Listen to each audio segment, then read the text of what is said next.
Happy Thursday, everyone. What's going on? We are on the cusp of a really huge wrestling weekend coming up this Saturday. Two big pay-per-views to predict today, a grand total of 18 matches. That's what we're going to be predicting this afternoon. 13 of them belong to AEW All Out and 5 on Wrestle Palooza. Now, the 13 on All Out includes the 3 pre-show matches, which I actually am aware of this time. So we are going to predict 18 matches today. Hope you guys are having a great Thursday. Hope you're having a great week.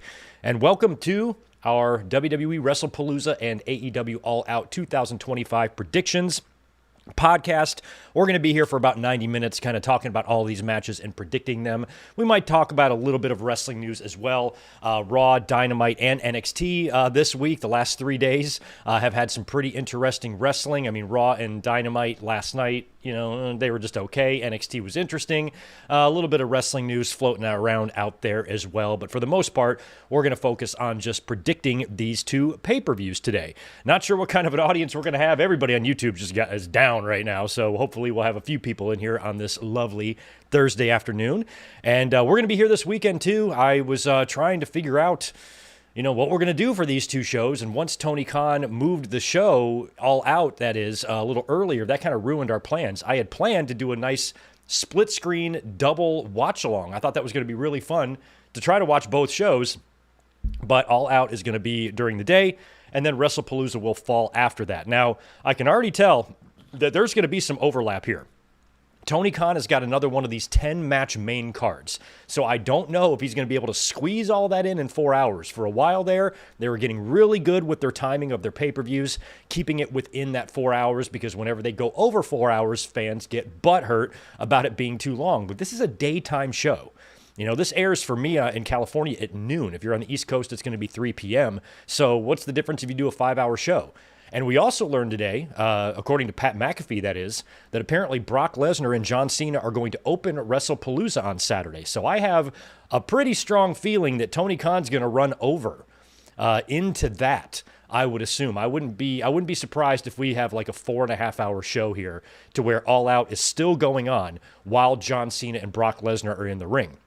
So I'm not sure if these two companies are trying to predict each other or what, because Joe Tessitore had previously said that Cena and Brock was going to main event WrestlePalooza. Now they're going to open the show. I would assume that's because they put the Cody match on there and Cody and Drew will close, but it could be like All Out, where we have the potential of that tag team match closing, and we could see that at WrestlePalooza as well. It might close with Punk and AJ and Seth and Becky. That's very possible as well. But we do know, at least according to Pat McAfee, that Brock and Cena are going to open WrestlePalooza. And if that's going on, if Tony Khan's main event is still ongoing when WrestlePalooza starts, the people who paid for the pay-per-view, because you got to remember, people are going to have to pay for All Out. So if you're paying for All Out, it's not like you're going to switch over. You're going to get your money's worth and watch that and then catch up on WrestlePalooza. So I wouldn't be surprised if, I think WWE might be putting Brock and Cena on first to try to take away from All Out. But what they don't understand is people who are watching All Out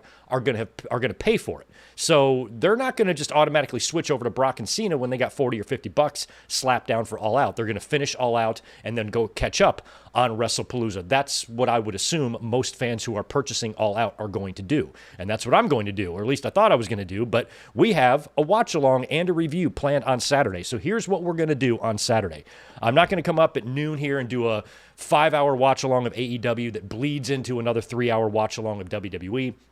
I'm going to watch All Out on my own right here, live tweet, make my notes. Then at 4 o'clock Pacific, 7 p.m. Eastern on Saturday, we are going to be here for our WrestlePalooza watch-along.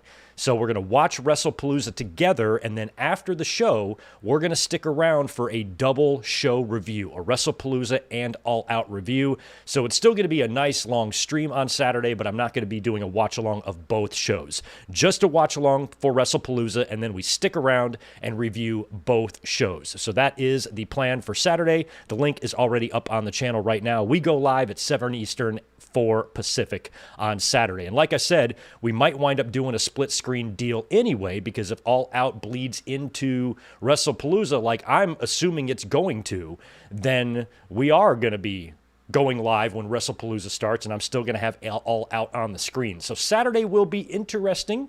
and I'm going to try to manage this live stream with, getting all my notes taken and everything so we can come right up after and do a review, and we're going to stick it all on the same stream here. We're not going to switch over to another stream or anything like that. After WrestlePalooza, we will go right into the double show review. So just keep that in mind for this coming Saturday. It's going to be a ball, and most likely Saturday is going to be it. There are 2 more live streams left in with this background behind me. Sunday is still up in the air. Sunday might be busy. I'm prepping for my move. I might also work that day, but I might also not. I'm not really sure yet what's going on for Sunday, so I'm going to apologize in advance. If we do a watch along on Sunday, a couple of things might be different. All this shit behind me might be gone, and I might be posting that link last minute, as in like Saturday night. So we're going to give it some thought. Sorry about that. I'm not really sure about the watch along on Sunday yet, but if I can squeeze one more live stream into this into this house before I move on Tuesday, then that will be ideal. But there's a really good chance that this predictions video followed by the big double review on Saturday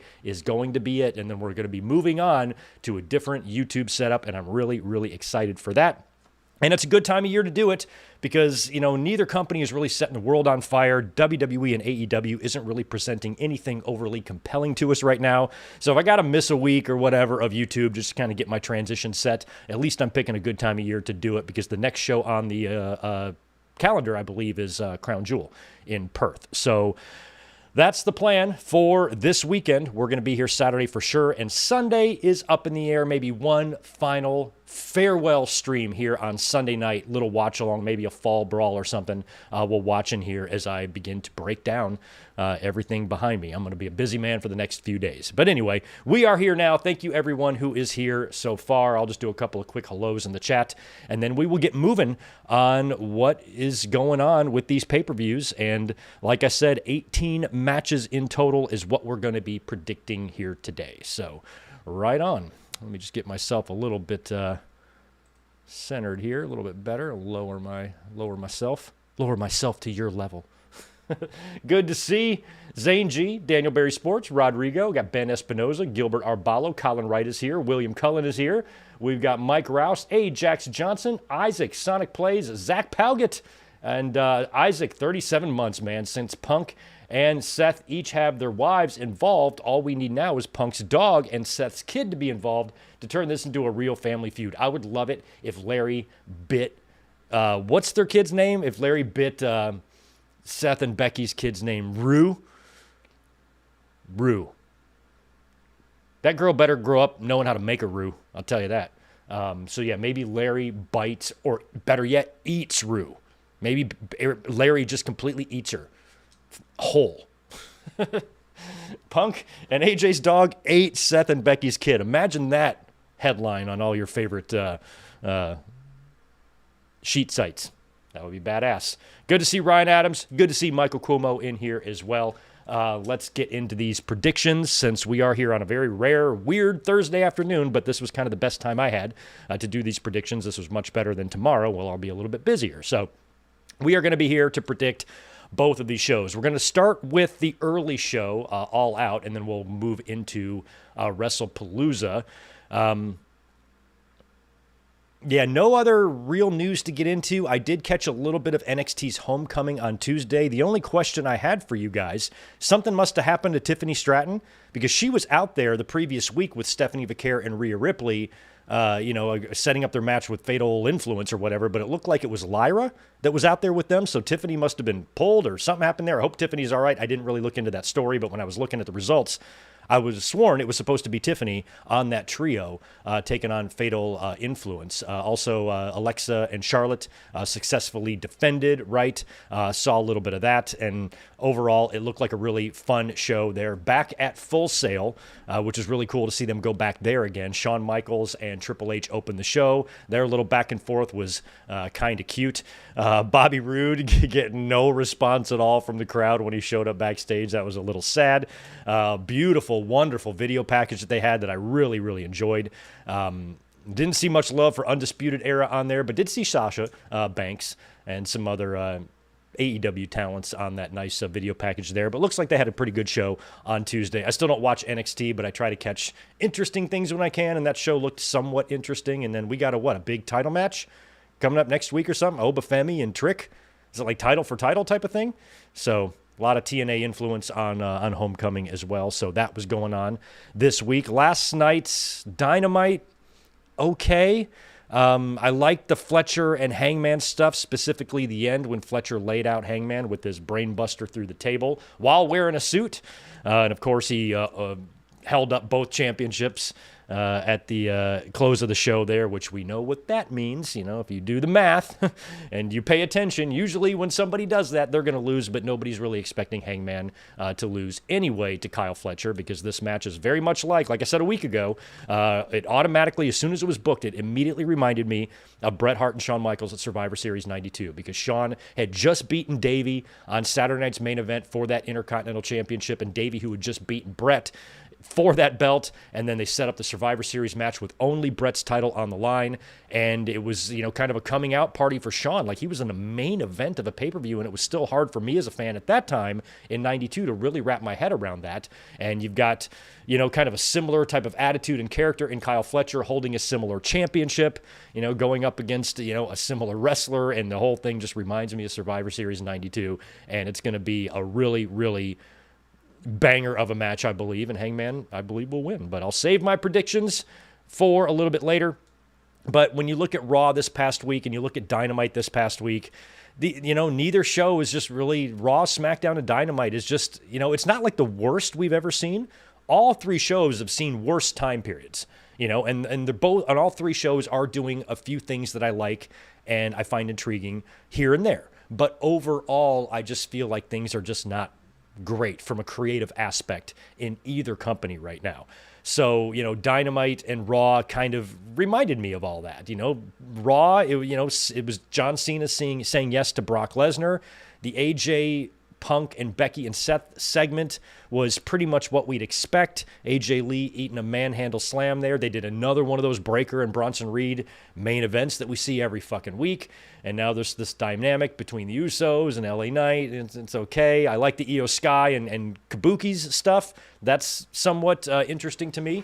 And Bayley, you know, Bayley going nuts, running out there, hugging everyone. But then Lyra is on the outside of her dressing room door, and Bayley's like yelling and screaming at somebody. And then Lyra walks in, and Bayley's just sitting there on her phone like nothing's going on. So I'm liking the Bayley stuff. I'm liking the Io and Kabuki's dynamic, which I'm wondering is going to play a role maybe in their championship match on Saturday.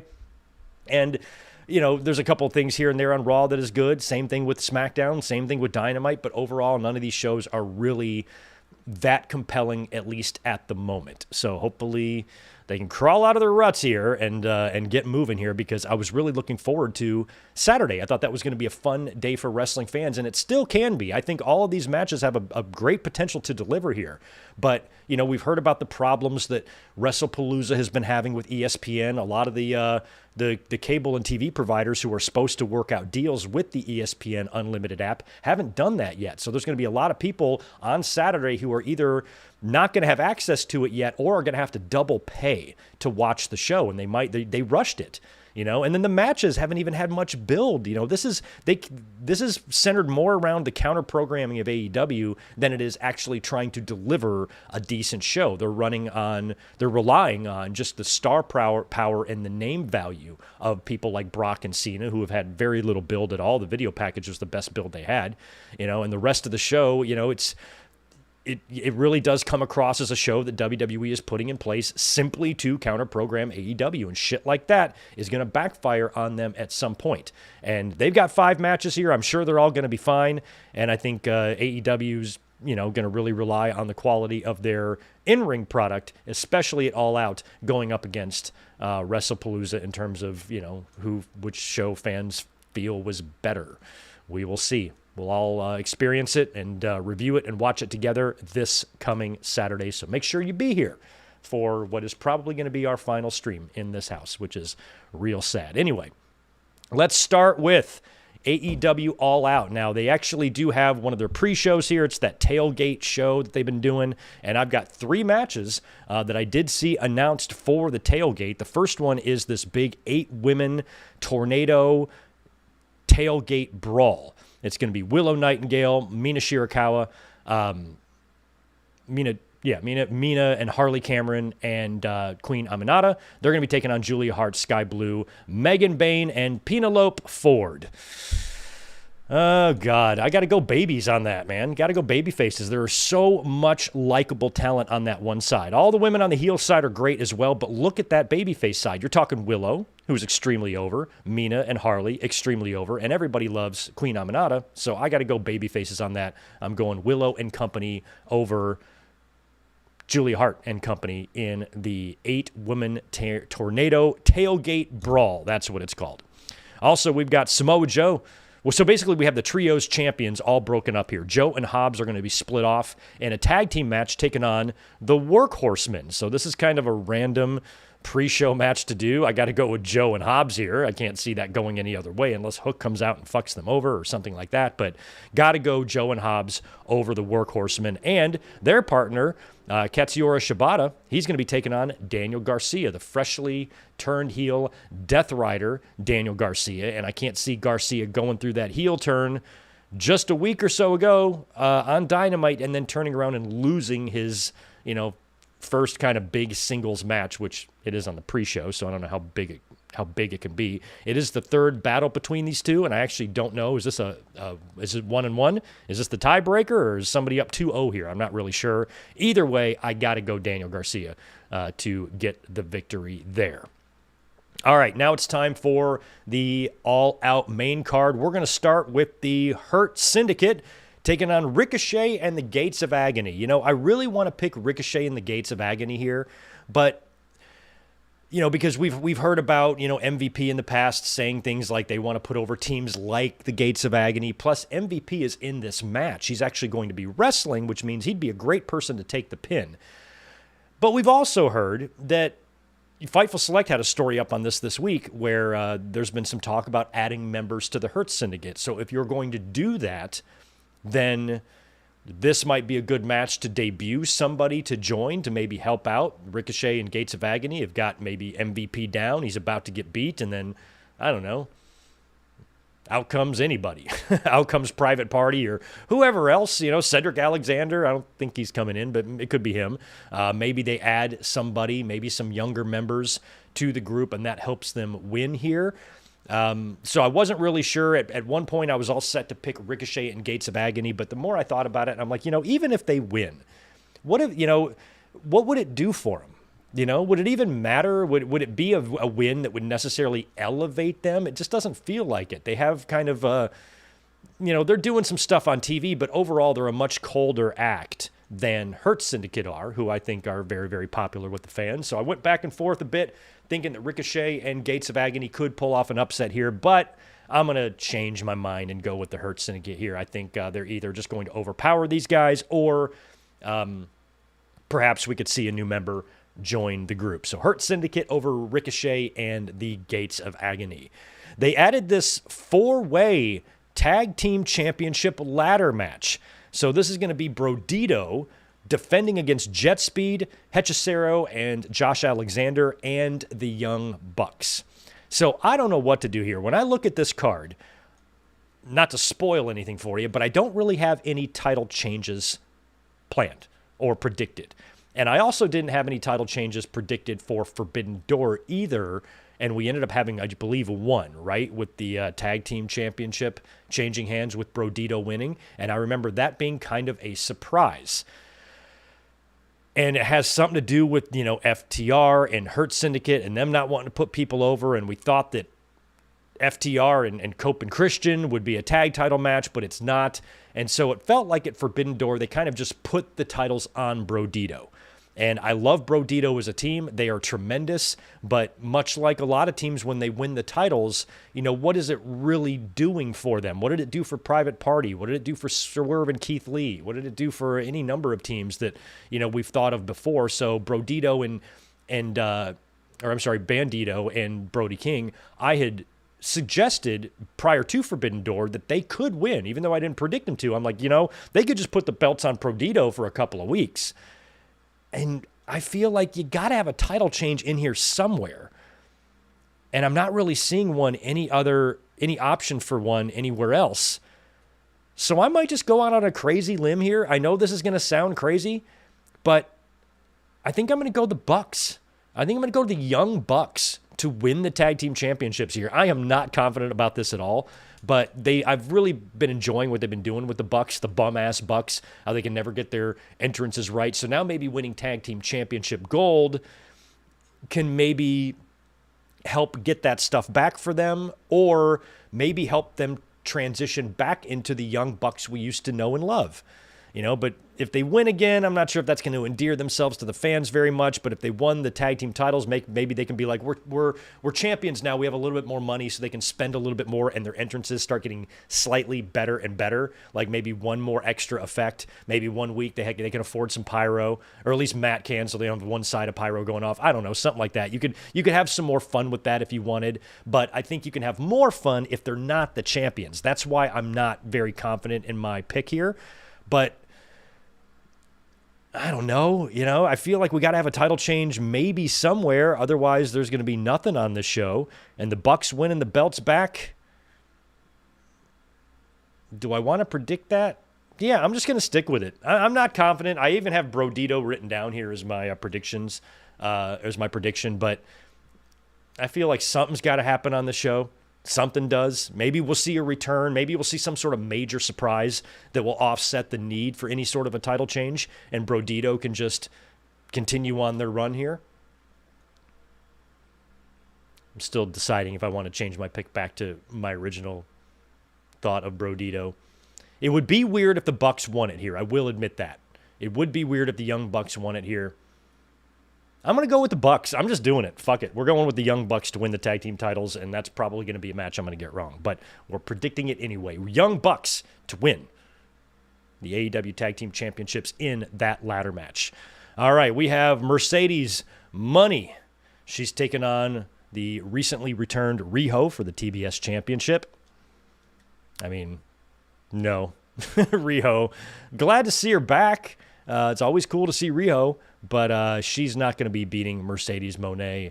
I don't know where that title loss eventually is going to come for Mercedes, but I just don't feel like it's going to be here versus Riho. So I'm going to predict Mercedes Moné to retain the TBS Championship over Riho. Also, we have Toni Storm defending her AEW Tag Team, or AEW Championship, Women's Championship, in a four-way against Jamie Hayter, Chris Statlander, and Tekla. So again, I'd be fine with any one of Toni Storm's challengers being champion, but I'm just not feeling it here. Toni Storm is just too great. She's the best. One of my favorite people in all of wrestling right now. And I think her run needs to continue a little longer as well. Taking it off of her here would just be weird. Like, what's she going to do after that? And then, I'd rather see it in a one-on-one environment. I'd rather see it in some sort of a feud. And all three of these women could be excellent feuds for Toni. Jamie Hayter, Chris Statlander, Tekla, any of those women who maybe move on from this match to go on to feud with Toni Storm one-on-one for the title, I'm fine with that. And I think all would make a great champion. But I can't see either one of those women walking away with the title here in this match. So I'm going to predict Toni Storm to retain in the Women's Championship four-way. In a match that they pre-announced, Eddie Kingston is going to be returning. He's going to be taking on Big Bill. So Eddie Kingston has been out of action for, I believe, 16 months, which is crazy. And a lot of fans were upset that we didn't get surprised about this. And, they would have preferred the surprise. But I think AEW's trying to build up some hype for the show. And Eddie Kingston is a huge fan favorite. So I can understand the decision to pre-announce his return match, because that might increase your pay-per-view buys. I mean, Eddie Kingston is massively over, and we haven't seen him in a long time. I would have loved him just returning as a surprise in a blood and guts match, or some cage match, or some crazy-ass match like we thought he might show up at All In the Hangman and Mox match. There's a lot of other spots you could have had Kingston return that would have been a great surprise. So pre-announcing it here, I feel like two things. I feel like, number one, Tony Khan might still have a surprise up his sleeve for the show. And number two, it was a way to let fans know that this is happening so they have a reason to come watch.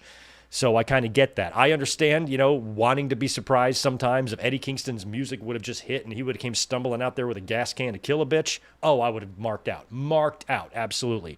But unfortunately, that's a moment we're not going to get here. But we might get some other surprise. You never know. But the surprise isn't going to be Eddie because we already know he's got a match one-on-one versus Large William. I'm going to go Eddie Kingston. He's not going to come back in his first match and lose to Big Bill, even though this is a massive, massive mismatch here. I mean, Eddie Kingston looks like he's 60, and Big Bill is just this specimen who's just 7 feet tall and jacked. You know, is Eddie Kingston going to do this little backhand like chops thing? Is any of that going to work on Big Bill? So I do worry that this might be a little bit of an ugly match. You know, Eddie Kingston, even prior to his injury, was never the most athletic guy out there. And I'm hoping he kind of just goes buck wild out there and just very Terry Funk-like, you know, just running around, stumbling, throwing shit everywhere, that type of thing. But if this match is, if we're talking holds and reversals here and whatnot, I don't know how this is going to look. And if Eddie Kingston is going to beat Big Bill, you know, I hope that the match comes off as something that is believable. You know, because athletically, this would be an absolute destruction of Eddie Kingston. Big Bill would murder him, eat him, and shit him out. But Eddie Kingston, I believe, will win because Eddie Kingston is super massively over. And we'll see how he looks. We'll see how he looks physically in the ring all of this time off, if he's in any better shape, if the surgeries, you know, helped him, or if he's a little bit more mobile, less mobile, whatever. Hopefully this time off, though, has refreshed him, and this match won't be that bad. We've got MJF taking on Mark Briscoe in a tables and tacks match. You'd think this would be really easy to predict. You know, MJF, you know, he's sitting on, that contract still. Is he? What's going on with that contract? Is that contract done now? Or he still has it? I think he still has it. He's got to, like, cash it in ahead of time, though. I don't think he can just cash in like a normal cash in, right? And do I have that right? Because otherwise I could have factored him into the Hangman and Fletcher match. If you want to have MJF show up at the end and win, you could. And a lot of times when that happens, if that person has a match earlier on in the show, they can lose and then show back up later. But I think Tony Khan had recently said that there's going to be a rule with the contract where you have to pre-announce when you're going to cash in. Do I have that right? Let me know. Let me know if I have that right or not, because if not, because MJF still has the contract, right? The Forbidden Door match was originally for the contract, and then MJF had Hangman agree to not make him cash it in. So now he's still sitting on it, right? So, yeah. Okay, so thank you, Shell Shock. That's what I thought. Tony Khan mentioned that you have to call your shot at least a week ahead of time. So that kind of sucks, because what I would do if it was a regular cash-in is I would make some waves here. I would have Mark Briscoe beat MJF in this tables and tacks match, and then I would have MJF show back up after Hangman beats Fletcher and cash in and win the championship. But if that is now no longer the rule and you have to call your shot a week out, you can't really do that finish. But even with that, you know, this is a tables and tacks match. MJF is already sitting on a title match contract. He did lose at Forbidden Door, so turning around here and having a win would make sense. Is he still like the CMLL champion, right? Has he still got to go down there and drop that to Mystico? That's still got to happen too, right? So, Ryan's hooking us up with some Tiffany info. Thank you for that, and I will read that super chat in just a minute, Ryan. You're always here. You're always the best. Thank you for that, man. So, a big part of me wants to predict Mark Briscoe, because it's a tables and tacks match. You can just go fucking nuts here. Somebody could even interfere if they wanted. And MJF could technically lose, especially if the plan is for him just to turn right around and win the championship in a cash-in situation, which he still has. Then, you know, this loss isn't going to harm him at all. But if he just lost to Forbidden Door, then he loses here, and then he goes and loses to Mystico or something, that might be too many losses. So I'm going to predict MJF to win the tables and tacks match. Very weird stipulation. It was Briscoe that was allowed to pick the stip. And that's another reason, he got to pick the stip, and now MJF is going to beat him in that stip. But it's such a random stipulation, tables and tacks. Why not tables and chairs and tacks? Or tables and ladders and tacks? Or tables and knives and tacks? Like, why just those two specific weapons? Because it's so stupid, because a tables and tacks match would essentially be no disqualification, which means you can pull out ladders, you can pull out chairs, you can pull out any weapon you want, and it's legal. So a tables and tacks match is just a weapons match. Why not just call it that? WWE does this too. They have 9 different definitions for a no-holds-barred match. No-holds-barred, street fight, Donnybrook, brawl, triple threat, fatal four-way, no DQ, no count-out, everything that is not typical. You can have, or anything that doesn't have rules or a no DQ or no count-out stipulation can be named 15 different fucking things. So this is a tables and tacks match. I guess I'm going to predict MJF, but I really want Briscoe to win this. I want Briscoe to find a way to win, because Briscoe is a lot like Eddie. He's over, like just crazy over. That would be a hell of a team, actually. Briscoe and Eddie just teaming up, being crazy together. Put the tag team titles on Mark Briscoe and Eddie Kingston. Let's get them together and just have the middle-aged and crazy, that can be their name. So, yeah, God, I want to pick Briscoe. I kind of went back and forth about 4 of these matches here. I do want to predict Briscoe, but I think I'm going to predict MJF to win. But I don't want him to. I want Briscoe to win, because I think MJF can still turn around and win the championship and still be the level of star that he is with a loss here.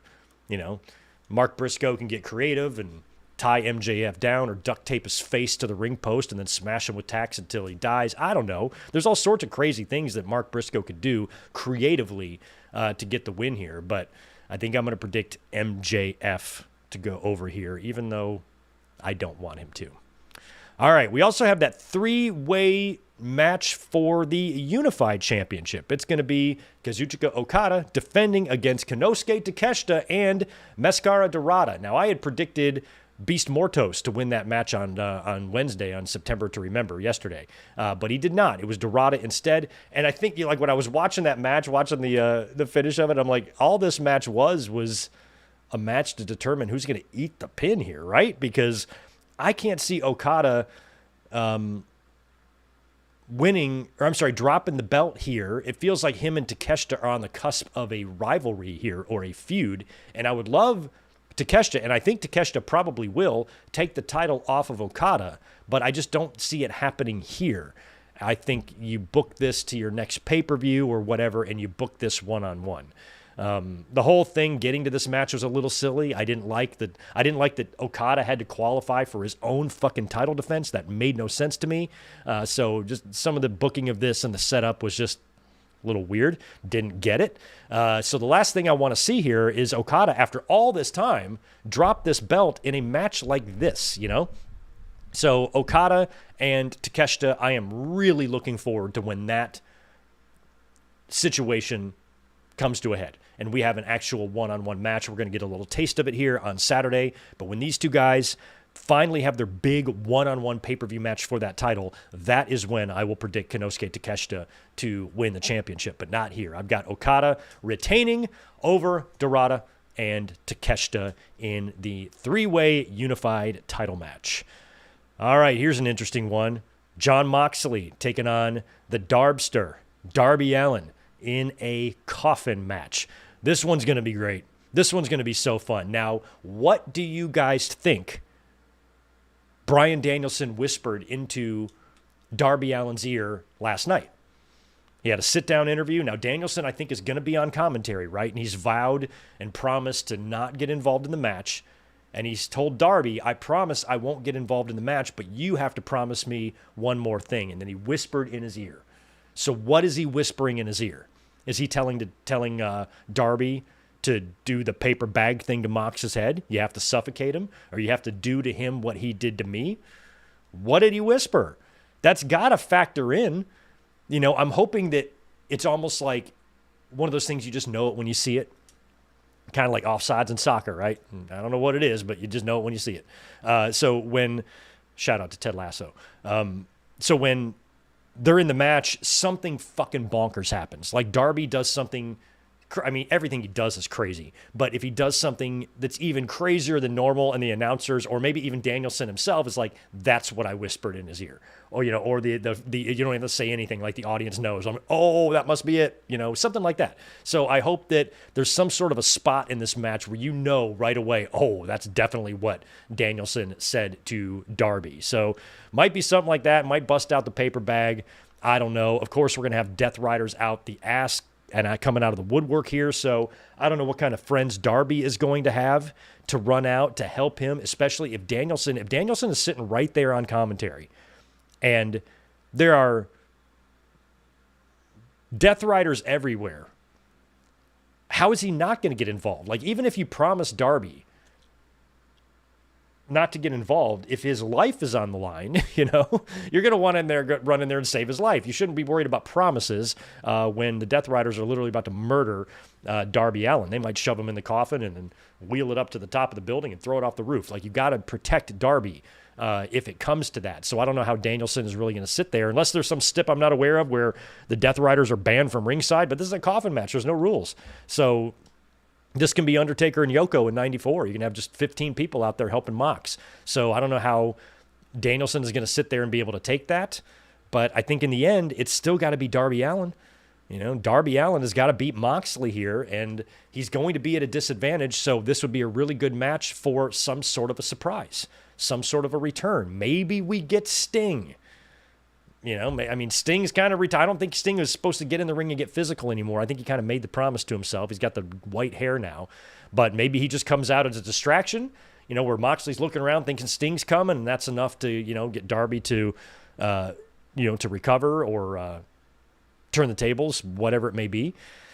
So this match might be a good opportunity to do some sort of surprise or something fun. And, you know, it could be something as simple as Danielson breaking his promise and running in there and taking out the Death Riders to help Darby win, you know, or it could be something more. But in the end, I'm going to predict Darby Allin to defeat Jon Moxley in the coffin match. In a match that could very well be the... What the hell is this? Could be the main event. I've got an extra thing in here. I'm trying to figure out what that was. I don't know what it is. All right, anyway, here's the match that I believe could possibly be the main event. We don't really know yet.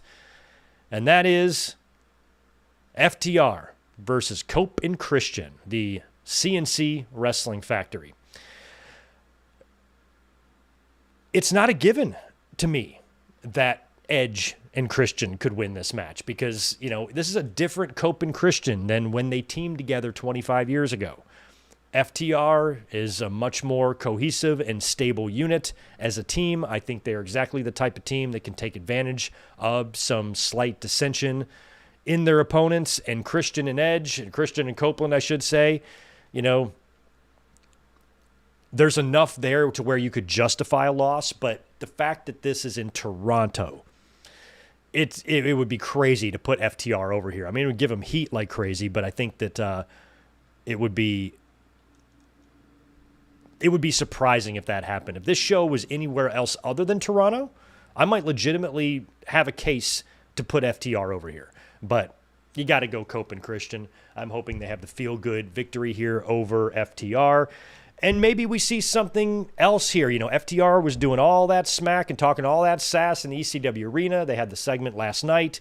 You know, maybe we get Beth Phoenix showing up, taking out Stokely. Maybe Stokely is, you know, getting involved, and then Beth Phoenix, I mean, I don't know what her contract situation is with WWE. If she's allowed to appear yet in AEW or not. I would assume she is, but she might be under some Legends deal I'm not aware of. No idea. But if she's contractually able, you know, she could hop the barricade, and her and Stokely, that would be a fun dynamic. It would be a lot like her and Santino back in the day. So you could have, you know, Beth jumping over the barricade and beating the shit out of Stokely, helping Cope and Christian win the championships, and then they're all in the ring together, you know, one big family celebrating. It might be kind of fun. So I feel like I predicted Lana to show up at in the Donnybrook at Clash in Paris with Rusev and Sheamus, but she did not. So I'm going to predict again for yet another wife to show up and help her husband, and maybe have Beth Phoenix come out and be a part of this. Could be fun. But contractually, if she's not able to, then that's all moot. Or it's moo. It's a cow's opinion. But yeah, Cope and Christian I've got going over FTR, and I hope the match is good. That could be the main event. If it's not, the World Championship match will definitely be the main event. Hangman Page defending his AEW World Championship against Kyle Fletcher, the current TNT champion. Only Hangman's title is on the line here. Like I said, this is very reminiscent of Survivor Series 1992. I said that a couple of weeks ago, or I said that a week ago or so, when I kind of saw this match graphic. I'm like, that's what it reminds me of, because Shawn just won that IC title from the Bulldog on Saturday night's main event, and then got booked right into that championship match with Brett at Survivor Series, and it was, kind of Shawn's first big opportunity to shine in a main event. And Fletcher has already had some big-time matches, that cage match with Ospreay and some of the other things he's done, but this is his big chance to have a pay-per-view main event. That's why I hope he does main event, because I understand that it's Toronto and stuff, but, Cope and Christian, they should want the title match to be the main event. I would hope that the only reason that the tag match between Cope and Christian and FTR would be the main event is if Tony Khan insists on it. Because there's just no way that Cope and Christian would lobby for that. They would probably want to take a backseat to the championship. Please let them have. Don't put all that pressure on us, because, guys, that match in the ring might not be very good. Cope and Christian versus FTR in the ring might not be very good. It's probably not going to be great. It's probably going to be a 2.5-star match. Maybe it's more. Maybe we can get a 3 or 4 star out of it, but I have my doubts. I think Christian is probably the best worker of the 4, but I just don't. I don't know. I don't know how good that match is going to be in the ring. And if Hangman and Fletcher tear the fucking house down right after Moxley and Darby tear the fucking house down, or 3 or 4 other matches on this show tear the fucking house down, and then you have to go into that main event, it's going to be slow, and it's going to be predictable, and it's going to be a spear for the win. And I feel like it's going to be kind of a letdown of a way to end the pay-per-view. Even though it's Toronto, even though it's in front of Cope and Christian's hometown, they're probably going to have family there and all that. Wonderful moment. I get it. But I'm not sure if that's the match you want to close with. I would close with your World Heavyweight Championship match, Hangman Page and Kyle Fletcher. And like I said earlier, there's no way Hangman Page is going to lose to Fletcher here. There's just no way. So I'm going to go Hangman Page in a really, really hard-fought match to get the win against Kyle Fletcher here. And apparently, correct me if I'm wrong, this has to be one-on-one, right? As per what we talked about last night. No Callis family, right? Did I hear all that right? So I think there's no Callis family. Fletcher's going to have to get this done on his own unless they try to debut a new Callis family member. We know we're not going to see Wardlow unless his injury is like a Seth Rollins thing, and it's all fake. And now he's going to come back and cost Hangman Page the championship, and Fletcher wins the title, and then maybe Fletcher wins the title, and then as a thank you, he gives the TNT championship to Wardlow.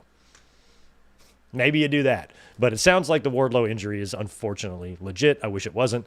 But, if AEW wanted to pull some Seth Rollins SummerSlam type of swerve like that, then they've just put it out there that Wardlow is injured, and then he shows up as the reason that Fletcher wins the championship here.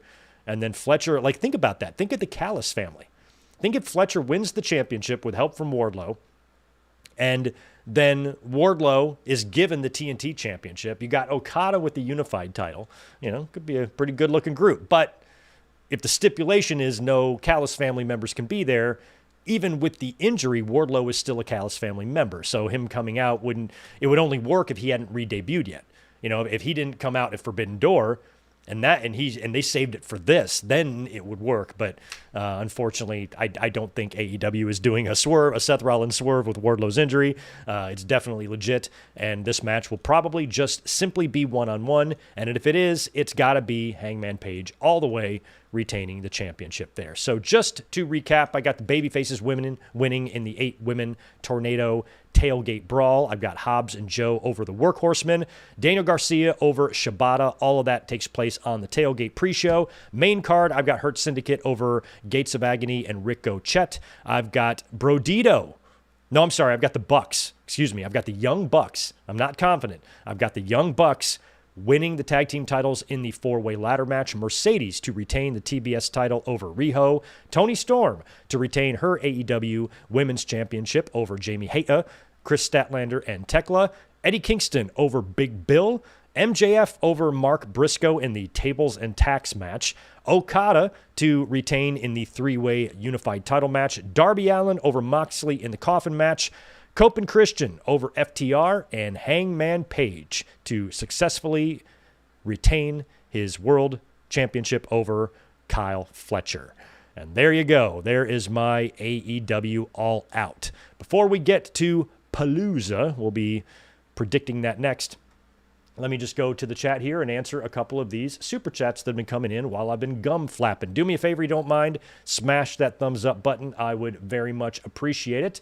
I want to answer these supers. First one in here from our boy Vontae. Good to see a new one. Thanks for the $5. What's up, Greg? Do you agree that Becky's heel gimmick is similar to Rock's Hollywood gimmick in 03?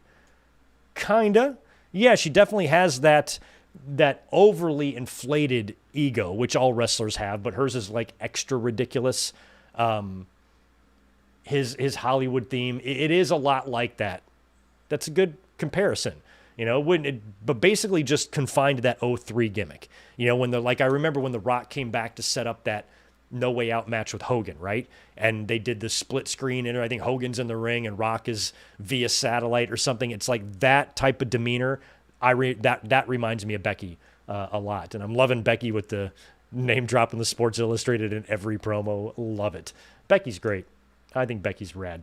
Ryan Adams, I want to thank you for that very, very generous $50 drop from earlier. And he's given us an update here on Tiffany Stratton because I mentioned I didn't really understand why, but when I took a look at NXT Homecoming from Tuesday, I saw Lyra Valkyria teaming up with Stephanie and Rhea Ripley. But in the lead-up show the previous week, Stratton was out there looking just amazing. And then she wasn't in the match, so I was a little bit worried. Here's what Ryan has to say about that. Tiffany was banged up from the match on Friday and is defending the belt against Nia and Jade. She is at Palooza, thanks to a rumored shirt they are selling.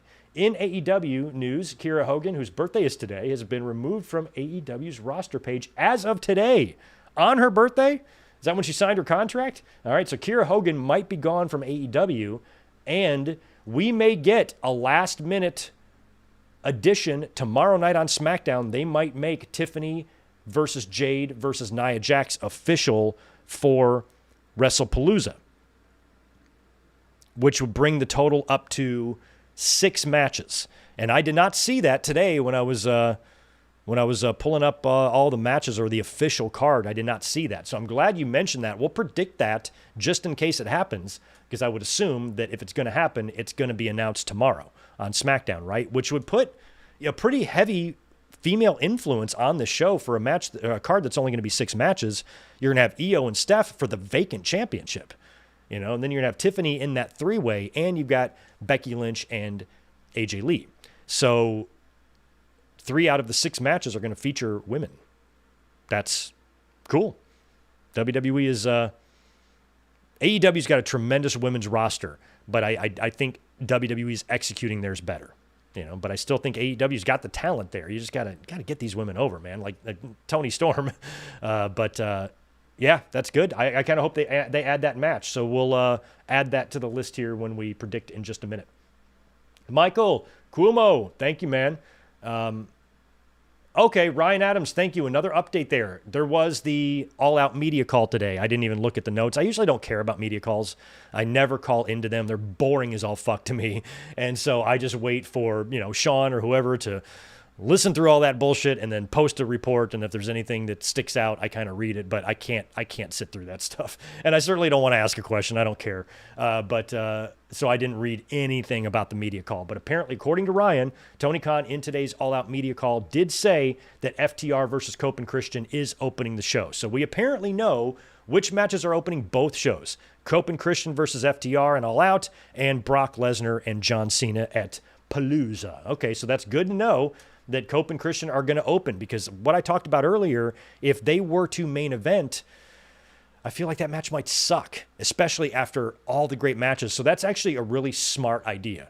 Try to capitalize on that Toronto crowd when they're the hottest. Because if you try to have Cope and Christian go out there after you've got Hangman and Fletcher, Mox and Darby, and probably a few other matches that are going to fucking kill it, like that ladder match is going to be great. I think Mercedes and Riho is going to be good. That's your sleeper right there. Plus, MJF and Briscoe are going to kill each other. Eddie is back. So after all that stuff, having Cope and Christian come out there at the end, the crowd might be a little flatter than you want them to be. So if you want that big, nice Toronto moment for CNC, you do it in the opening. Smart call by TK.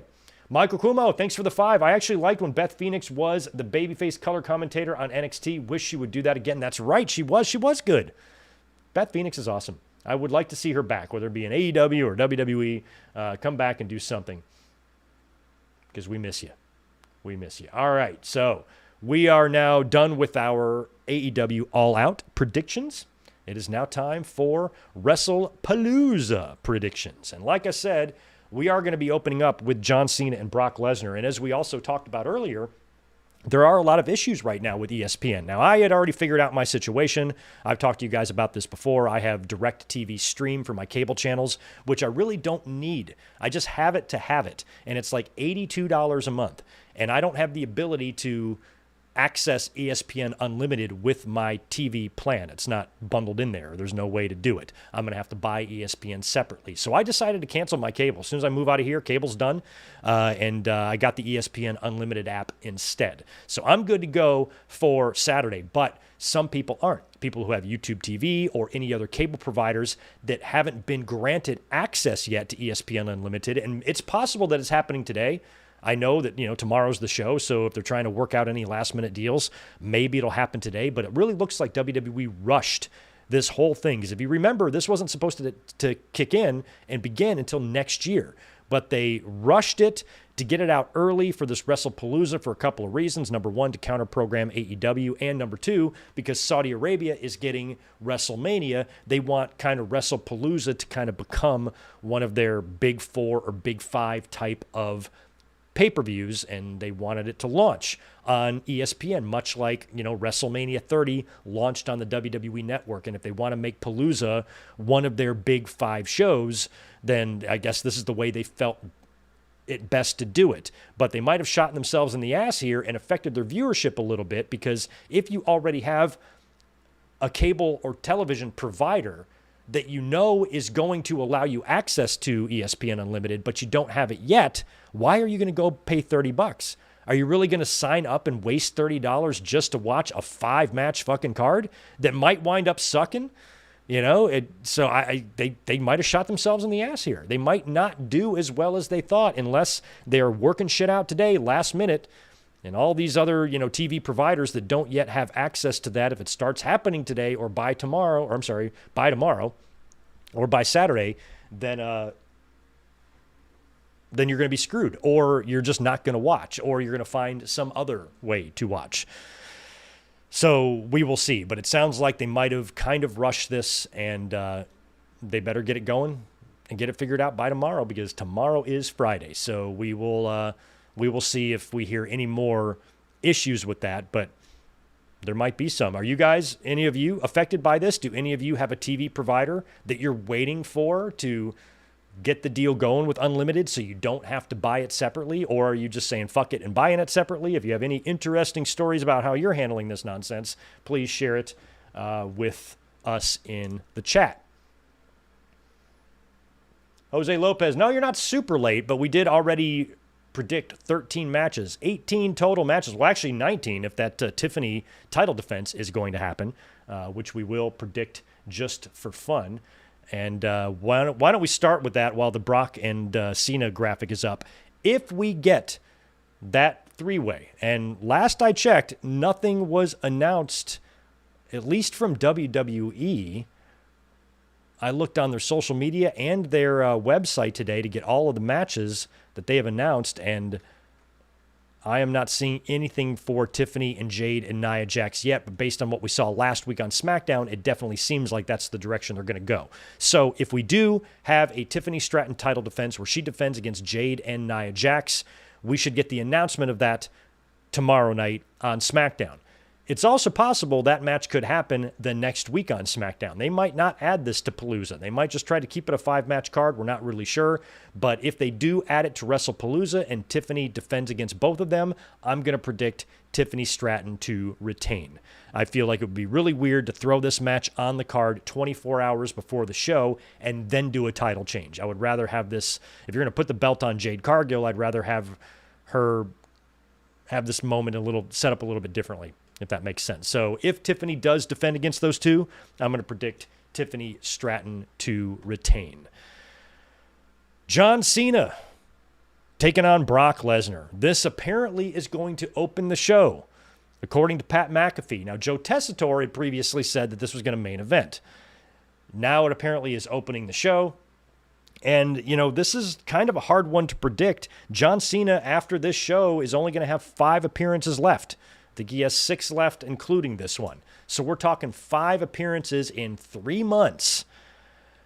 And he is advertised for Crown Jewel in Perth and for Survivor Series. So that's 2 pay-per-views. And, of course, he's got his final match, which means we only have 2 TVs of John Cena left, right? If he's working his final match, Saturday night's main event, he's working Survivor Series, and he's working Perth. I'm surprised he's working Crown Jewel. I kind of wish he wasn't, but he's advertised for that, right? Do I have that right? As far as I know, he's advertised for Crown Jewel in Perth, which did surprise me. Because it's not like he was ever in Australia a lot anyway. Why would he even make... That's such a long fucking flight, man. I'm surprised he's going. So if Perth and Survivor Series and Saturday night's main event are 3 of his last 5 appearances, that means there's only 2 TVs, and he's already had his last SmackDown. So he'll have 2 Raws, and he'll have Palooza and Perth and Survivor Series. So my thought at one point was maybe Brock Lesnar is also going to be John Cena's last match. Who's John Cena's last match going to be against? I would love for it to be against AJ Styles. Right now, when you look at the entire WWE landscape and considering that John Cena has already had his match with Cody, his matches with Cody at WrestleMania and SummerSlam, you're not going to run that back again. So, AJ Styles would be perfect. And maybe that can tie into his retirement. He kind of cut that promo on Raw. We're not sure what that means, but it seems like it could be the beginning of what turns out to be his retirement story that could culminate at WrestleMania. That's what I'm hoping personally as a fan. Whatever the hell AJ was talking about on the mic last week, I'm hoping that what it results in eventually, the end of this story and the end of the road, is his final match being at WrestleMania, because we heard about his contract being up in February. And I'm hoping that maybe he just signed a short extension to wrap up business at WrestleMania next year in Vegas, unless he wants to take the big money and extend his contract another year and do it in Saudi Arabia. But I think that, you can't even rule this out, guys. You cannot even rule this out. Think about what I'm about to say to you right now, and you can't rule it out. AJ Styles versus Shawn Michaels. It could happen in Saudi Arabia. It actually could. But I hope it doesn't. I don't need it now. It's too late. I don't know. I would love for AJ to have a nice, really beautiful retirement story, very similar to Ric Flair, that culminates at WrestleMania and a nice send-off for him the next night on Raw, that type of thing. I would love that for AJ. And if before that kicks in, he has his last match with John Cena, it just depends on what Cena wants to do, what WWE wants to do. So far, they have made terrible decisions as it relates to John Cena and his retirement run. So I'm almost at the point where I don't even give a fuck. But do you want to save John Cena's final match to put over a young person? Or would you rather see him wrestle somebody that he has a lot of history with? To me, I'm just not of that belief that it always has to be a young person. You hear that every Royal Rumble. If somebody who's already been world champion wins a Royal Rumble, they come out of the woodwork. It's like they're all sharing the same damn brain. It needs to go to a younger person. I'm like, it's fine when it does go to a younger person, but there's no rule that says it has to be that way every time. And the same thing goes with these retirement matches. Because John Cena's been in the business so long, unless he wants to handpick someone to lose to, somebody that he thinks in his mind that is going to be the next thing, and he goes, I want my last match to be against him, I'm sure WWE would oblige, but they probably have their own ideas as well, and I think it's more likely that Cena has a match against somebody that he already has history with than somebody brand new. So top of my list would be AJ Styles. I don't think it should be Cody. I don't think it should be Randy, because we got the Randy match too. We got Randy at Backlash. We got Cody twice. And we got CM Punk and John Cena. So Cena's worked with Punk. He's worked with Cody. He's worked with Orton. He's about to work with Brock. So when it comes to people that he has history with, other than Cody, he's checked some boxes so far this year. And I think, if you want to have one last good memory of John Cena, I think that, after all of those years of you can't wrestle and that reputation that he developed that he couldn't wrestle, when he was nominated for Match of the Year every single fucking year he was active in the business, and I don't even think that's an exaggeration. I think that's the truth. How about he goes out with one of his best performances ever? I mean, can you get any better with AJ Styles? Or can you get any better than AJ Styles? And if those two had some just beautiful masterpiece, it might not top what they've done in the past, but they've had great matches together. And you have John Cena actually have a good wrestling match in his final match is going to be looked at as one of his best in-ring performances. I think that would be a wonderful way to close out his career. So I want John Cena versus AJ Styles. That's the match I want on Saturday night's main event. I think that would be the best way for him to go out. And then AJ Styles could even take that and somehow sew that in to his impending retirement that might be coming up just a couple of months later at WrestleMania. Or he might be in the middle of, I don't know what the hell he's talking about on Raw, but if he's mad at Triple H or mad at management or whatever, they might do what they did with Flair. I talked about that comparison. Vince McMahon said, next time you lose a match, you're retired. Maybe Triple H comes out and says something similar to AJ Styles, and that's his retirement story. But you can factor in the John Cena match with that.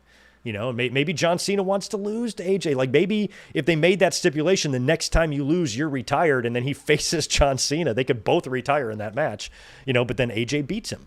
But another idea that I had that I mentioned a couple of weeks ago when Brock came back was that maybe Brock Lesnar, now he didn't say this in his promo, so they're not making this a story beat, but I was thinking that maybe Brock Lesnar would say, oh yeah, Cena, you're retiring in December. You've got 6 appearances left. No, you don't.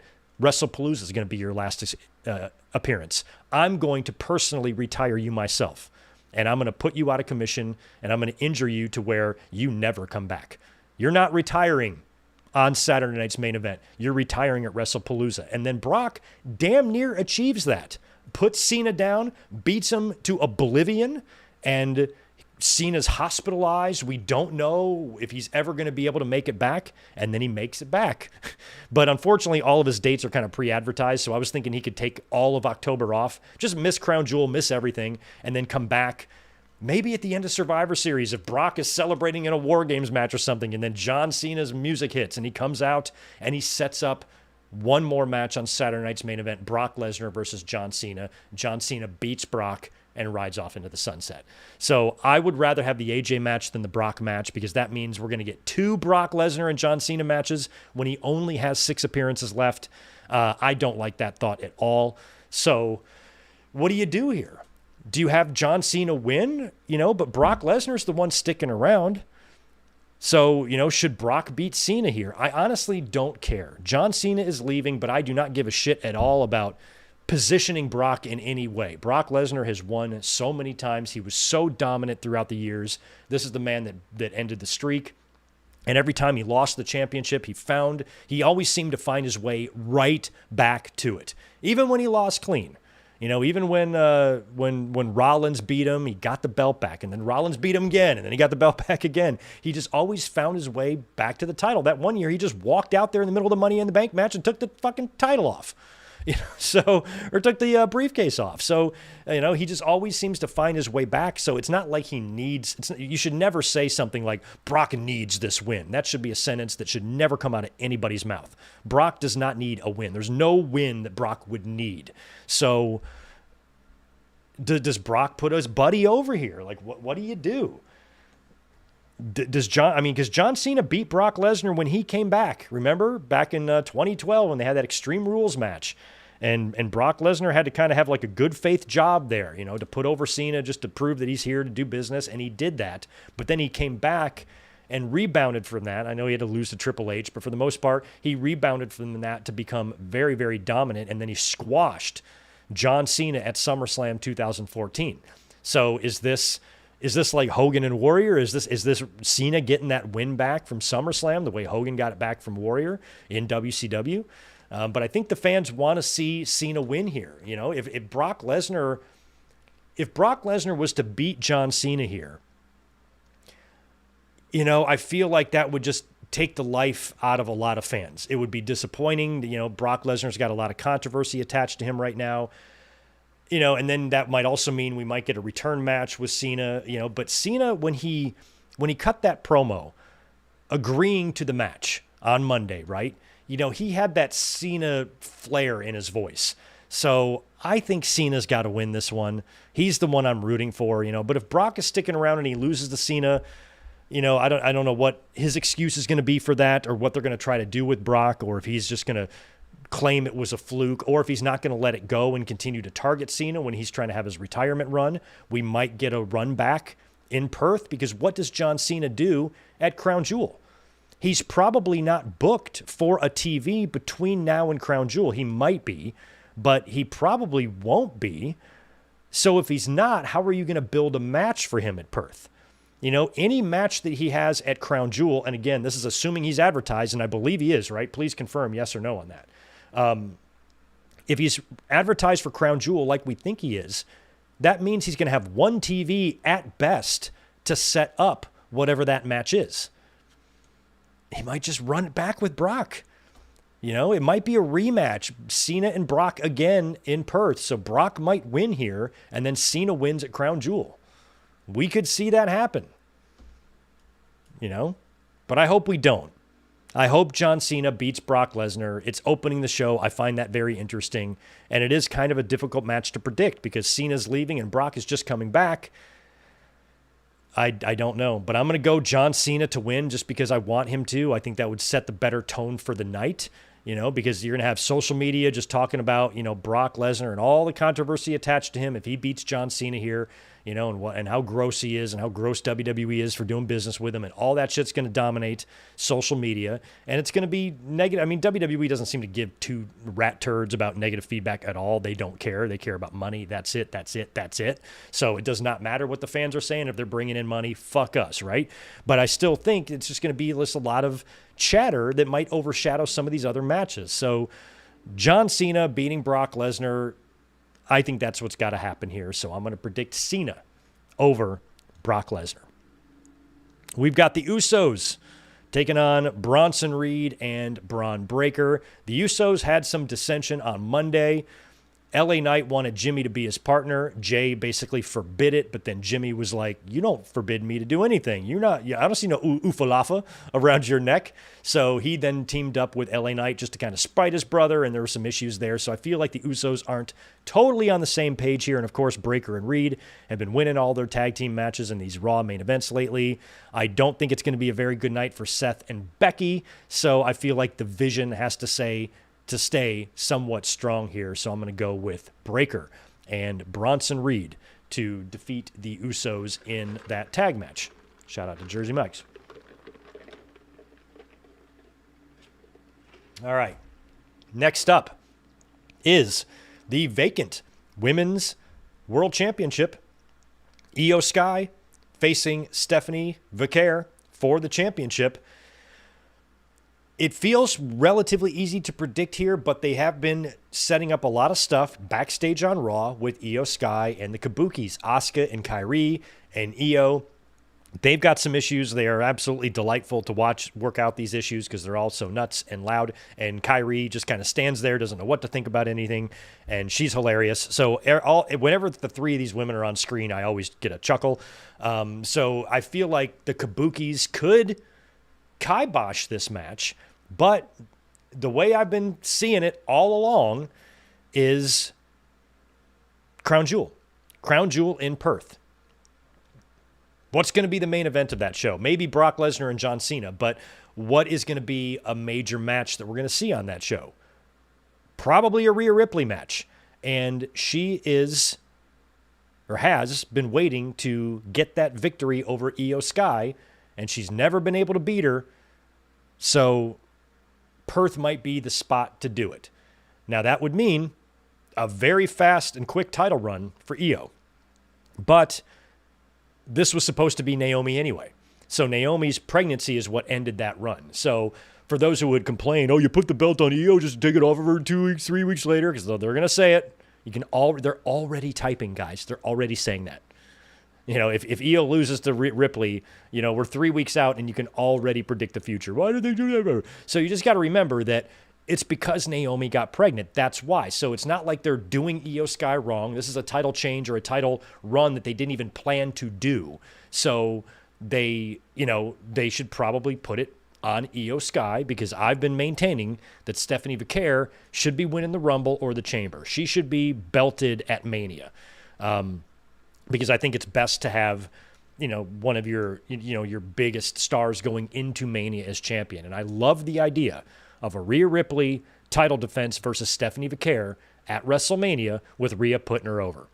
So I feel like in Perth, you can kill two birds with one stone. You can get the belt back on Ripley, and she can now take that into WrestleMania, which will give her a nice, healthy run. If she wins it in September and drops it in April or whenever the fuck WrestleMania is, that's going to be a 7-ish month-long title run, which is healthy. And then she drops it to Stephanie, who has the big moment. I would love that. You know, WWE just has to have the guts to do that. So if Ripley beats Io, she, number one, not only beats her finally and gets that monkey off her back, she also wins the championship, and she does it in front of her home country. You know, and then if you want to get the fans here in the States starting to, because you know how they're going to be, they are incapable, allergic to the big picture. They can never see it. So if Ripley wins, they're going to be so in that moment and so mad, not knowing, the way I talked about in 2014 when Cena won the title. Oh, Cena again. I'm like, just chill out. He's gonna pass it to Brock. That's why he won it, to give it to Brock. Chill out, children. And of course, nobody chilled out. They were flying off the fucking roof over this. So the same thing's gonna happen. And I'm like, yo, just chill. Think of the match that would be if hypothetically my idea happens and Stephanie Vaquer wins the championship, and you got Stephanie and Ripley, you know, and maybe by this point, by the time you get to WrestleMania, the fans have started to turn on Ripley a little bit, because you already hear that Ripley Hogan shit all over social media because fans are stupid, and that's what they say. So, you know, if that carries over into the live crowd, we're already hearing boos for Cody, boos for Sammy. If you start hearing some Ripley boos, man, that's perfect timing. It's perfect timing for those boos, because ain't nobody booing Stephanie Vaquer, okay? She's Stephanie Vaquer. Nobody's going to boo her, ever. So you get a Ripley who's now starting to wear out her welcome with the audience. They're starting to turn on her. She's starting to turn on them back. You might have a reunion with Dom in the future. Who knows? Maybe even another alliance with Liv Morgan, or maybe the three of them have some sort of awesome three-way marriage and Dom's got the best of both worlds. It could be something awesome like that. Either way, Ripley going into WrestleMania, not quite as loved by the audience as she is now, to take on Stephanie and put Stephanie over. You know, sometimes you have to retreat to move forward. So if the idea of Rhea Ripley holding the championship, you know, upsets you or you don't like it, if you think about the big picture and her potentially maybe dropping it to a Stephanie at WrestleMania, then wouldn't that be good? You know, wouldn't that be a great match to have? But in order to get that match, Rhea has to be champion, which means she has to win the belt. So, you know, fans just live in the moment. There's a trillion fucking little Jeff Hardys out there, you know, live in the moment and nothing else, you know. So when Rhea Ripley or somebody else that they deem wins too much wins a match, they think it's the last match that's ever going to happen, and they're going to die champion. They have no concept of being able to think a week out, 2 weeks out, a couple months out, God forbid into next year. Impossible for them to do it. They just can't do it. They were born without that part of the brain that does that. So you're going to hear all that, but that might actually work to WWE's advantage. I wouldn't mind a Ripley heel turn at this point. Might as well.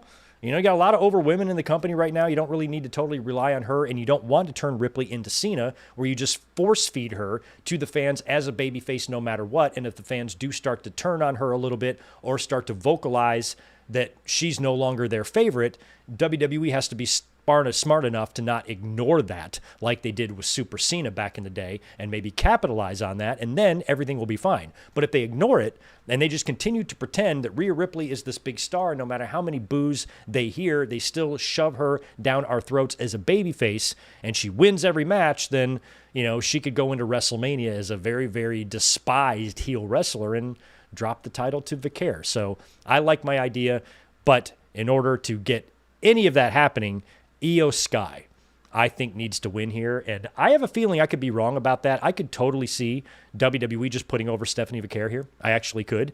But I think I would wait on Stephanie because she's just too much potential there. You can see that she's going to be one of the top women. And just to throw the title on her here, at this Wrestle Palooza show, I mean, unless they want a big title, well, Io's going to have that. So, unless they want Stephanie's first big moment to be at Palooza because they are trying to make Palooza a major show, then maybe. But I'm going to I got to go with Io here. Io Sky to beat Stephanie Vicaire and win the vacant women's championship. And if I'm right about Crown Jewel, that means it's going to be a real short run for Io Sky, which is unfortunate. In a match that's not hard to predict at all, mixed tag team action, we've got CM Punk and his wife AJ Lee taking on Seth Rollins and his wife Becky Lynch. Now, based on what we saw on Raw, all four of them were in the ring together for a big segment. The heels got the upper hand. They kind of faked out. They faked an argument. Seth and Becky faked an argument to trick Punk and AJ. Becky started storming off, and when she had a chance, she slithered back into the ring and hit AJ Lee with a manhandle slam, and the heels stood tall. So AJ Lee and CM Punk are absolutely winning this match. I feel like it could be the main event. It's very possible, but I kind of hope it's not. If it's not going to be Brock and Cena, I feel like it should just be the championship, but you never know. AJ and Punk, I feel, will beat Becky Lynch and Seth Rollins, and we will see where they go from there. But I can't see AJ Lee losing her first match after coming back. There's no way that's going to happen. So AJ and Punk over Becky and Seth. And that leaves us with what will probably be the main event, although we don't totally know. Cody Rhodes defending the WWE Championship against Drew McIntyre. This match was finally set up last Friday on SmackDown when Cody came back at the last minute, interrupted and I guess saved Orton from McIntyre, and then said, "I will see you at Wrestle Palooza." So it's Cody versus Drew. I mean, I'd love a shock upset here. I mean, Cody just won the belt back, so him dropping it to Drew McIntyre here would be very fast. But at the same time, if he beats Drew, this is an ongoing situation that they've been building up to a pay-per-view match here. So, and Cody wasn't even present for a lot of the build. A lot of it was just Drew calling out Cody on the mic because Cody was off doing the Street Fighter movie and having another kid. So Randy Orton was kind of filling in on TV for some of the back and forth stuff. So now Cody is back literally at the last minute. I'm sure he'll have a segment with Drew McIntyre tomorrow night on SmackDown, maybe a contract signing or whatever they're going to do. But if Cody just straight beats Drew here, then what does Drew do after this? You got to make something out of Drew eventually. What do you do at Crown Jewel? Because that's going to be a pretty quick turnaround. Isn't it like, I guess it's going to be 3 weeks. I think it's like October 11th or, no, I don't know when it is. I don't know when Crown Jewel is. It might be later October. But if it turns around that fast, I don't know what Cody or Drew are going to have time to do in terms of building another match with different opponents, especially Cody. I'm trying to look up Crown Jewel 2025 here. It is on, it is October 11th. Okay, so I was right. It's October 11th, so that's just a 21-day turnaround. That's 3 weeks after WrestlePalooza, 3 weeks to the day after WrestlePalooza is Crown Jewel. So I suppose that's enough time to put together a new match, but it feels like it would be a rematch situation, kind of like Brock and Cena. If Cena is going to be on Crown Jewel, like he's going to have to beat Brock Lesnar, and then where will Brock go? What will Brock do? Show back up on SmackDown and just start a feud with somebody else? Like what's Brock going to do, if he just straight loses? And what's Cena going to do? he'd have to come right back to TV. He'd have to come right back to Raw between now and Crown Jewel and set up a new match with somebody else, which he could do. You could just do that lazily in 1 week of TV. But, I feel like that could be a rematch situation, much like Cody and Drew. So I'm going to predict Cody Rhodes to retain the championship here, but I'm not necessarily predicting him to win. I think you could do a Drew McIntyre DQ or something like that. But if you do the same old story with Drew, where, he's kind of his own worst enemy, he kind of beat himself in the Punk feud, and he's had a habit of stuff like this. And if he gets too distracted or too obsessed with one particular thing in this match, and he takes his eye off the championship, Cody can capitalize, crossroads him, and win. And then maybe Drew loses his shit on SmackDown the following week and demands some rematch with a stipulation, and you do it that way. Or you could actually have a Drew victory here. You can have Drew counting out Cody. Maybe he puts some claymores him through the table again. Maybe they redo that spot, and Cody goes through the announce table. McIntyre wins via DQ, and maybe he does what Owens does and takes the belt and pretends that he's champion because he won via DQ, and then Cody's got to face him again. But, is that really that compelling? I think what would be more compelling is if Drew upset Cody Rhodes here. And WWE might be keeping that in their back pocket just for fun. I mean, if All Out, has got gets good reviews and it's a banger of a show and all the matches deliver and we get surprises and everybody's like, holy shit, that's one of the best AEW pay-per-views ever. Maybe WWE wants to chuck a title change. Maybe on their whiteboard, they've got 2 finishes based on what AEW does. If their show is a big pile of dog shit, Cody retains. If their show is good and everybody's raving about it, maybe we're going to have Cody drop the title here and, just to create, to just dominate the headlines type of thing. So I am going to predict Cody Rhodes to retain the championship, but I am not convinced that he will get his hand raised in the match.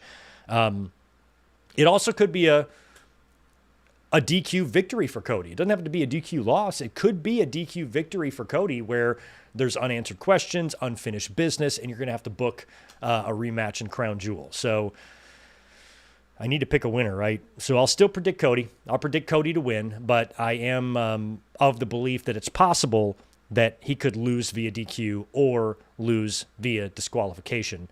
And that would set up whatever they do in Perth. Because I just don't know if you're going to have just straight beat Drew here, and then that's the end of this. After everything they did, Cody was knocked off of television for 3 or 4 weeks or whatever it was. He was off the whole European tour because of what McIntyre did to him. He comes back the week before the pay-per-view, and then boom, you have the match, Cody wins, and then you're done. Doesn't feel like it would go that quick. It feels like this has to extend a little bit beyond Wrestle Palooza. So Cody and Drew, I don't think will be completely finished with each other after this, which is why whatever type of finish they're going to do is going to have to leave the door open to do another one.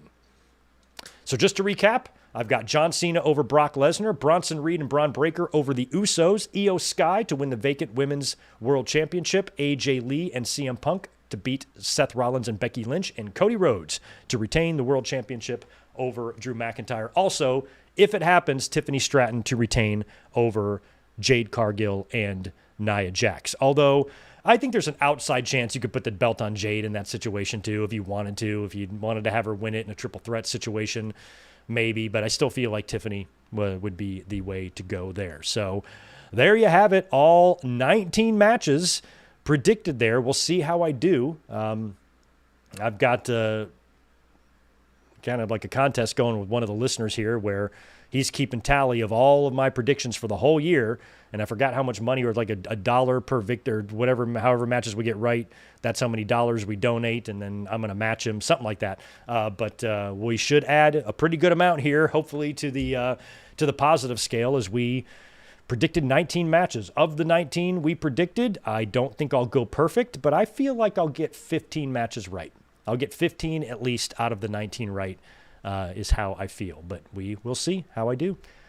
Thanks, everyone, for being here. I will scroll up and just make sure there's no other super chats. Looks like we're good. Yeah, I can't see John Cena versus Gunther. I'm fine with a John Cena and Gunther match. I don't know if I necessarily want that to be his retirement, but it could. That could be something that they're adding to. Think about this. What if John Cena's last match is against Gunther, and so is AJ Styles?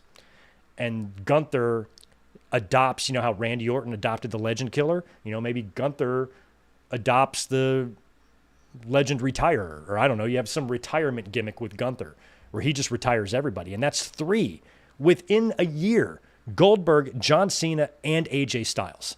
Gunther retires them all. I wouldn't be opposed to that, to be honest. I wouldn't. But I think it would be more fun for the fans if John Cena wrestled AJ Styles in his last match. I think that would be fun. But I tell you what, man, Gunther is definitely a possibility. I think the fact that he already retired Goldberg is a reason why you should do it, not a reason why you shouldn't. I think you should consider that because if you got another legend in AJ Styles also on the cusp of retirement, I can't think of a better match for AJ either. I would have Gunther retire Goldberg, Cena, and AJ. Hell yeah. So far, Gunther and AJ are the top of my list. I can't think of a better final opponent for Cena than one of them. Obafemi, no. I love Obafemi. He's going to be huge. But there's... Nah, I don't want to see that. Okay, thank you for that, Ryan. So Cena's next Raw appearance isn't until November, which means he's going to have all of October off, which means I feel like he could do... If he's wrestling Crown Jewel, if he's advertised for Crown Jewel, he's going to have to wrestle Brock. What else are they going to do? If he's not going to be on TV to build a match, they can't make another match for him. It's going to have to be a rematch.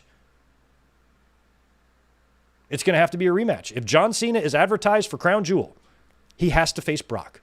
Because if he's not going to be on TV, what the fuck is he going to do? What's he going to do? It's going to have to be against Brock. It's going to have to be a rematch. Which means I might be wrong about my Cena victory here. I feel like it's going to be a rematch. Cena and Brock will each win one. But I don't know if it's better for Cena to win the first one and lose the next one or vice versa. I don't know. We'll find out together Saturday night. Thanks again for being here, guys. I got to head off to work now. Do me a favor, smash that thumbs up button if you don't mind on your way out the door. And make sure you join us on Saturday, of course, for our big WrestlePalooza watch-along and all-out review. And we're going to do a double show review after the watch-along. So it's going to be a fun Saturday of streaming here. And we will have lots and lots to discuss. All right. Thanks again, guys. Have a great rest of your day. And I'll be catching you on Saturday. Peace.